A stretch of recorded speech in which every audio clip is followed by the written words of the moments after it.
Good afternoon, y'all. It's Ned over at My Philippine Dreams, N to the E to the D over at MPD, and we are back, or at least I am back. Actually, by the time this is put up, I will be back. I'm actually still in the United States.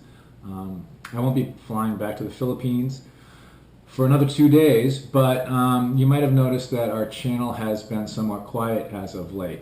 There was a reason for that. I was in the United States, and I did not want people knowing that I was in the United States. And the reason that I didn't want people knowing that I was in the United States was because Michelle was not coming with me, and Michelle was going to be alone at the house. Well, she was actually going to be with family members, but still I wasn't real comfortable with that. And believe it or not, there are some weirdos on the internet, and Michelle's already had one incident with a stalker in Dumaguete.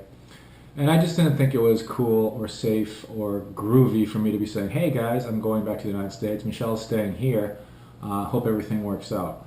So I just wanted to keep it on the DL, on the QT. I did release some couple videos from some old footage that we had, but that's neither here nor there. Unfortunately, as it turned out, Michelle's father passed away on the same day that I left the Philippines. I actually didn't find out about it until I landed. And I looked into how much it would have cost to go on back and redo all the flights and everything.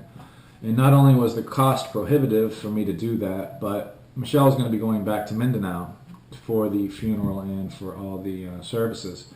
And that particular area of Mindanao I could not actually go to. It would have been safe for me to go to. So for me to go back wouldn't have made much sense, because for 2 of those weeks I wouldn't have been able to go where she was going. So it was an unfortunate series of events.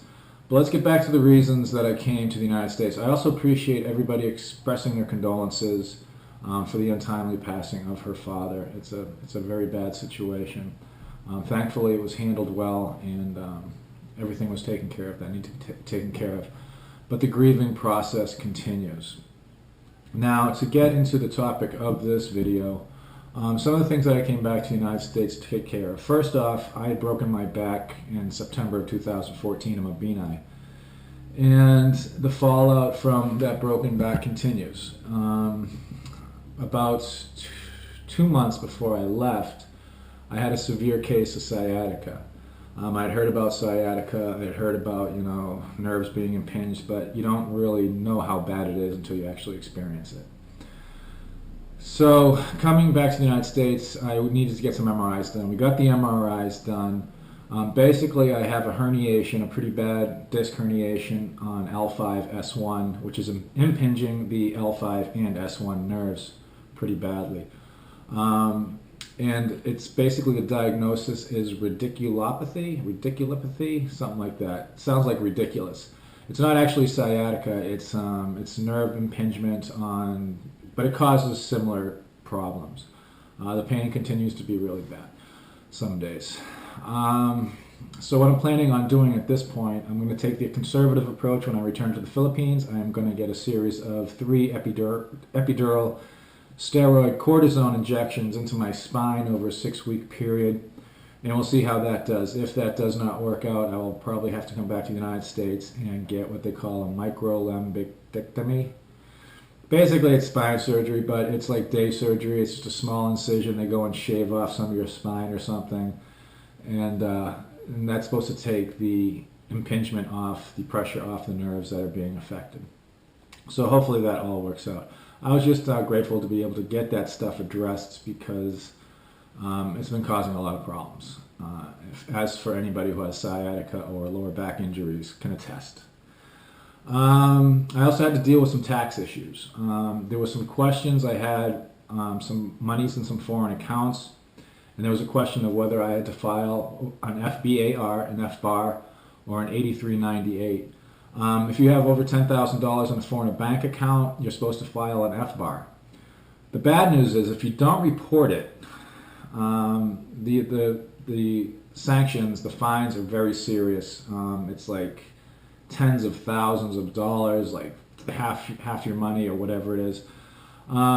So myself and a number of other people were concerned about this. So anyways, I came back, I talked to a CPA, I did some further research, he did some research, and we found out that as long as the IRS is not investigating you for anything, you can actually declare the FBAR online. It's a very simple form. You just basically give them your banking information, your overseas account banking information, and you can file it, and there's going to be no repercussions, and they're not going to take all your money. So I was able to do that. And I also wasn't at the threshold where I had to file an 8398. If you're single and living overseas, you have to have 400,000, I think, or some ridiculous amount of money before you actually have to file an 8398. So I got all my money taken care of, which was good because I was worried that the IRS was going to come after me, which isn't fun. I don't like that. I was also able to do a bunch of shopping in the United States, Amazon, eBay, able to get a lot of things that I can't get easily or readily or inexpensively in the Philippines, and I'm sending a lot of that stuff back on the Balik Bayan box. One of the things that we wanted to get was a bunch of books for the kids, and I was able to do that. We got some coloring books. Went to Goodwill. We found a whole bunch of kids' books. So that's all in the Balik Bayan box, and I'm actually dropping that off tomorrow. And most importantly, I was able to see my family. I haven't seen them in a while. They live down in a little section of paradise in Florida, and it's been really nice to spend some time with them. As the years pass and all that stuff, we have fewer moments together, so it's good to make sure that you're spending time with the people that you love and that love you, even after 47 years of putting them through hell. Another thing I've been able to do while I'm here is quit smoking, thanks to electronic cigarettes. I've quit smoking before. Quitting smoking's not that difficult. It's actually really easy. What you do is you get electronic cigarettes and you get the patches, and over the period of 6 weeks you wean yourself off the nicotine. I haven't smoked for about a month, and again, quitting is easy. Staying quit is a little more difficult, is a whole different beast. So hopefully this is all going to work out, because it's the health implications. Cigarettes, are more expensive, so I have a monetary impetus to not smoke, but I got to really do it for the health reasons, and I need to do it long term. So let's hope that this continues. There's a big problem that we're having right now, something that's been gnawing at me, and that's the monies that were generated through the fund drive we did to build a new house for the families that got dislocated, that got evicted from their homes because they needed to demo the house to make a new road for the neighborhood. They have actually moved. They are staying in a place that Michelle visited this past Tuesday, I think. And it's not a great place. It's a pretty bad place from what Michelle says. The problem is again, the woman who was going to give them the land and let them squat, she backed out at the last minute after delaying for about 6, 7, 8 weeks. And now they want to purchase a lot. And they need 20,000 pesos for the down payment on this lot. And I've said from the get-go that we need to make sure that this money goes to building materials and something tangible that viewers and subscribers that donated all this money and that we donated money towards can see. And now they want this, 20,000 pesos for help with this down payment.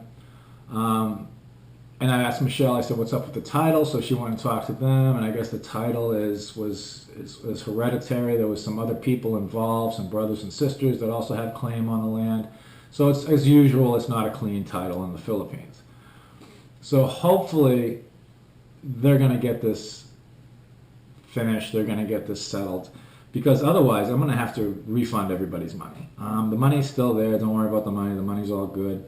I still have everybody's PayPal email addresses. So if it comes down to it, I'm just going to email PayPal everybody's money back.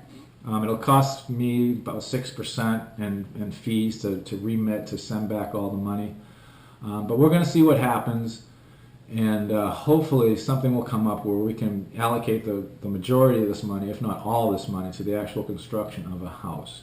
Because again, they're living up in a pretty not great situation right now. And I still really want to help them out, and I'm sure all you want to help them out. And I actually miss the kids and the family quite a lot. And I'm actually really looking forward to seeing them. So hopefully we'll get this all settled. So that's about it. I just want to give an update of where I've been, where we've been, what we've been doing, and why we've been doing it. I'm also going to be doing some videos on things I will miss about being in the United States, because there's actually a bunch of things that you can really appreciate about living in the United States, and some of the things that I won't miss about living in the United States. So I've babbled on enough. That's the update. That's where I've been. By the time you guys see this, I'll be back in the Philippines. And from what I'm hearing, it's going to be way too hot because it's been beautiful here in Florida. Each day has been about 78, 80 degrees. This is Ned over at My Philippine Dreams. See you next time. Bye.